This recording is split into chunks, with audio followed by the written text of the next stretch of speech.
கள்ளிருக்கும் தாமரையை கையணைக்கும் மான்பிரையை உள்ளிருக்கும் நாடி எங்கும் முந்தன் உயிர்தான். இனி வரும் எந்த பிறவியிலும் உனை சேர காத்திருப்பேன்.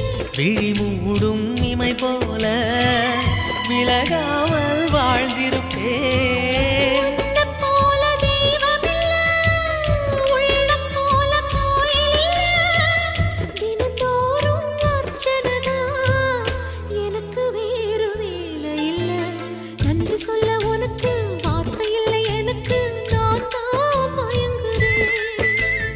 என்னுடைய மனச தந்து விட்ட பிறகும் ஏம்மா கலங்குற?